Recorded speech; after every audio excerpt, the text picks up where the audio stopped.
గౌరవ మంత్రివర్యులు శ్రీ దుద్దిల్ల శ్రీధర్ బాబు గారు, మరో గౌరవ రాష్ట్ర మంత్రివర్యులు శ్రీ పొన్నం ప్రభాకర్ గారు, స్థానిక శాసనసభ్యులు, ఈరోజు ఈ కార్యక్రమం ఇక్కడ జరగటానికి కారణమైనటువంటి రాజ్ ఠాకూర్ గారికి,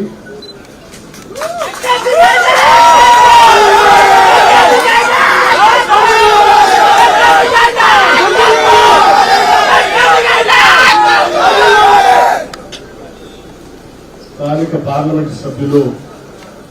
వంశీ గారికి, శాసన మండలి సభ్యులు, శాసన మండలిలో కాంగ్రెస్ పక్ష నాయకులు పెద్దలు జీవన్ రెడ్డి గారు, శాసనసభ్యులు విజయరామన్ రావు గారు, శాసనసభ్యులు లక్ష్మణ్ కుమార్ గారు, శాసనసభ్యులు ప్రేమ్ సాగర్ రావు గారు, శాసనసభ్యులు డాక్టర్ వివేక్ గారు, అట్లాగే రాష్ట్ర ప్రోటోకాల్ చైర్మన్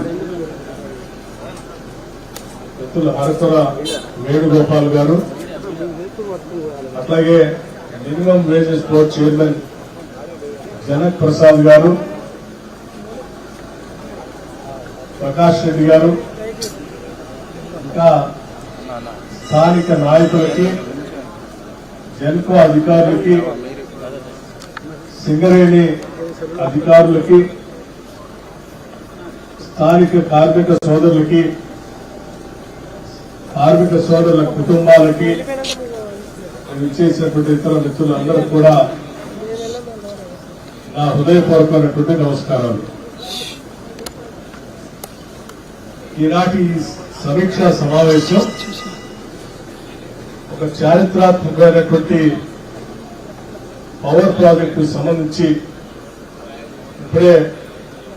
శ్రీధర్ బాబు గారు చెప్పినట్టు ఈ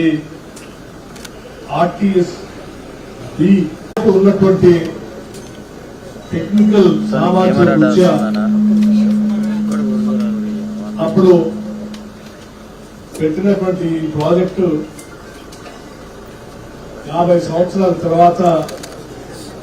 దాని సమయం అయిపోయి దాన్ని పనిచేసే విధానాన్ని ఆపవలసిన పరిస్థితులు తప్పనిసరి పరిస్థితులు ఉత్పన్నమైనాయి. ఈ ప్రాంత ప్రజలకి ఈ ప్రాజెక్టుతో భావోద్రేకాలతో కూడినటువంటి అనుబంధం పెరవేసుకొని ఉంది. అందుకే ఈ ప్రాంతానికి వచ్చినప్పుడల్లా, ముఖ్యంగా గతంలో నేను సిఎల్పి లీడర్ గా ఉన్నప్పుడు ఈ ప్రాంతం నుంచి పాదయాత్ర చేస్తూ వెళ్తున్నప్పుడు అప్పుడు ఆనాడు ఈ ప్రాంత ప్రజలందరూ కూడా ప్రత్యేకంగా కాంగ్రెస్ ప్రభుత్వం వస్తుంది, మేమంతా కాంగ్రెస్ పార్టీకి మద్దతు ఇస్తున్నాం, ఇందిరమ్మ రాజ్యం వస్తుంది అని వాళ్ళు చెప్పడమే కాకుండా ఇందిరమ్మ రాజ్యం వచ్చిన తర్వాత తప్పనిసరిగా ఈ ప్రాంత ప్రజల భావోద్రేకాలతో ముడిపడి ఉన్నటువంటి ఈ ప్లాంట్ కి సంబంధించి తిరిగి పునఃప్రారంభం చేయాలి, కొత్తది ఇక్కడే కట్టాలని చెప్పి వారంతా ఆ రోజు అడగటం కూడా జరిగింది. ఆనాడు స్పష్టంగా చెప్పడం కూడా జరిగింది. ఇందిరమ్మ ప్రభుత్వం వస్తుంది, పీపుల్స్ గవర్నమెంట్ ప్రజాప్రభుత్వం ఏర్పడుతుంది, ఈ రాష్ట్రంలో ఉన్నటువంటి ప్రతి రూపాయి రాష్ట్ర అవసరాల కోసమే ఖర్చు పెడతాం, ఇక్కడ ఉన్నటువంటి వనరులు, ఆస్తులు, వ్యవస్థలు అన్ని కూడా ప్రజలకి పంచడానికి వ్యవస్థలు ఏర్పాటు చేయడం కోసమే ఖర్చు పెడతాం, పీపుల్స్ ప్రభుత్వంగా అంటే ప్రజాప్రభుత్వంగా దాన్ని తీర్చిదిద్దుతాం, తప్పనిసరిగా మీ కోరిక మేరకు ఇక్కడ ప్రాజెక్టు కూడా పెడతామని చెప్పి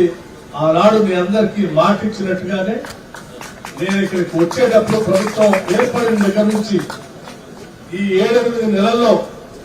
ఈ ప్రాంతం నుంచి శాసనసభ్యుడిగా ఉన్నటువంటి రాజ్ ఠాకూర్ గారు, ఈ ప్రాంతం నుంచి ప్రాతినిధ్యం వహిస్తూ రాష్ట్ర మంత్రివర్గంలో సీనియర్ మంత్రిగా ఉన్నటువంటి శ్రీధర్ బాబు గారు, మరో మంత్రి పొన్నం ప్రభాకర్ గారు, ఇక్కడ ఉన్నటువంటి శాసనసభ్యులు, పార్లమెంట్ సభ్యులు, శాసన మండలి సభ్యులు అందరూ కూడా ఏకగ్రీవంగా ఈ ప్లాంట్ ని ఇక్కడ పెట్టాల్సిందే, మా ప్రజలకి మీ అందరం మాటిచ్చాం, ప్రభుత్వ పరంగా మీరు నిర్ణయం చేయాల్సిందే అని చెప్పి పదే పదే ఈ 7 నెలలు నా దృష్టికి కానీ రాష్ట్ర ముఖ్యమంత్రి శ్రీ రేవంత్ రెడ్డి గారి దృష్టికి కానీ పదే పదే తీసుకొని వచ్చారు. ఈ సందర్భంగా నేను రివ్యూ చేసిన ప్రతి సందర్భంలో కూడా దీని సాధ్యాల్ని పరిశీలన చేయటం, ఆ తర్వాత రాష్ట్ర ముఖ్యమంత్రి శ్రీ రేవంత్ రెడ్డి గారితో కూడా మాట్లాడి ఒక నిర్ణయం ప్రకటించాలనేటువంటి ఆలోచనతోనే ఆ ఆలోచనలన్నీ అక్కడ నిన్న వారితో మాట్లాడి నేను ఇక్కడ రావటం జరిగింది. ఈ సందర్భంగా వారు కూడా ఇందిరమ్మ రాజ్యం తరఫున మనం రాష్ట్ర ప్రజలకు ఇచ్చినటువంటి మాట ప్రకారం రామగుండంలో 1 into 800 మెగావాట్స్ సమస్య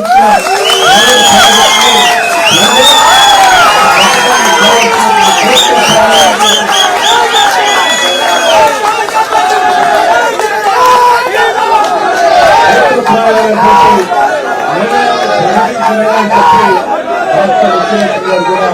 చాలా పక్కన చెప్పారు.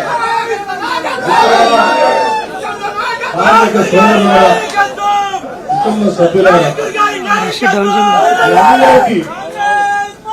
రాష్ట్ర ప్రభుత్వం తరఫు నుంచి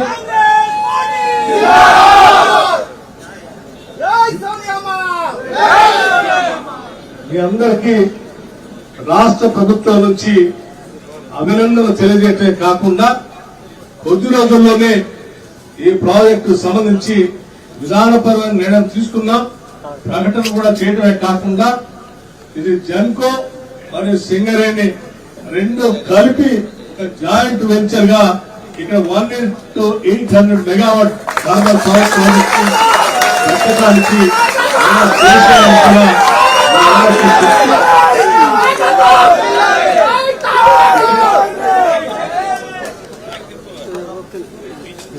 మీ అందరికీ స్థానికంగా ఉన్నటువంటి నాయకులకి, మంత్రులకి, శాసనసభ్యులకి, ఇప్పుడే వినోద్ గారు కూడా వచ్చారు, వారికి మీ అందరికీ నేను ఒకటే విజ్ఞప్తి చేస్తా ఉన్నాను. మీ అందరి కోరిక మేరకు ఈ ప్రాజెక్ట్ ముందుకు తీసుకొని పోవడం కోసం ఈ రోజు మీ అందరి సమక్షంలో ప్రకటన చేశాం. చేసిన ప్రకటన సాఫీగా జరుగుతూ ఈ ప్రాజెక్ట్ ఇక్కడ ఎస్టాబ్లిష్ కావడానికి కావాల్సినటువంటి అన్ని రకాలైనటువంటి సహాయక చర్యలన్నింటినీ కూడా దగ్గరుండి నాయకత్వం అట్లాగే అధికార యంత్రాంగం పూర్తి స్థాయిలో దృష్టి సారించి భూమికి సంబంధించిన సమస్య కానీ ఇతరత్ర ల్యాండ్ ఎక్విజిషన్ ఏదైనా అవసరం ఉంటే యాష్ పాండ్ కు సంబంధించినటువంటి ల్యాండ్ ఎక్విజిషన్ సంబంధించిన అవసరాలు కానీ మిగతా ఏ అవసరాలు ఉన్నా నాయకత్వం మొత్తం కూడా మీ బాధ్యతగా తీసుకొని అధికార యంత్రాంగాన్ని దగ్గర పెట్టుకొని ఈ కార్యక్రమాన్ని మీరు ఎంత త్వరితగతిన పూర్తి చేసి ప్రపోజల్స్ పంపిస్తే మేము అంత తొందరలో ఈ ప్రాజెక్టు టెండర్ పిలుస్తామని కూడా మీ అందరికీ